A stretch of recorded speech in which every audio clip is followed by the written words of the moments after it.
It's been a little over a year since the coronavirus pandemic was declared a global pandemic by the World Health Organization. Everyone's felt the impact, and researchers are now looking into how it's affecting the mental health and financial stability of active duty military members and their families. Sam Hessler spoke with researchers and has a look at what they've discovered. Sam? Jerry, good afternoon. One of the most eye-opening things about this research is that certain groups of people among active duty military families are feeling more of an impact than others.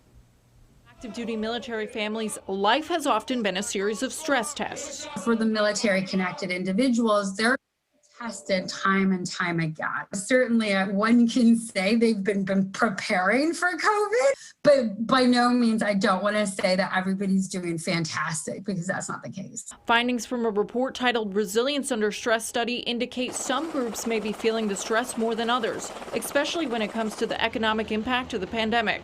23% of Black respondents say COVID-19 had a major impact on financial situations compared to 10% of white respondents. In terms of impact on employment, particularly for spouses of military members, 32% of Black respondents reported severe impacts compared to 22% of whites. The pandemic's also had an impact on mental health.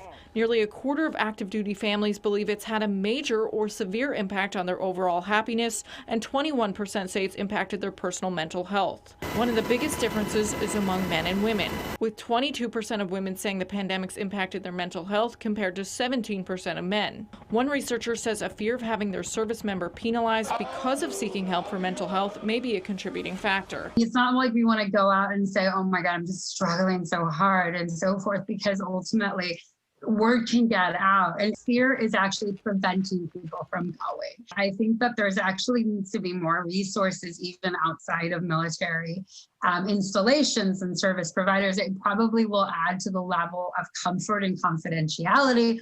And just like any other family, active duty families aren't exempt from the pandemic's toll. Yeah, so we've got a link set up for the Albany County Mental Health Support Line, and this full report, you can see a lot of interesting figures there. That's up on our website. Jerry. All right, Sam, thanks very much.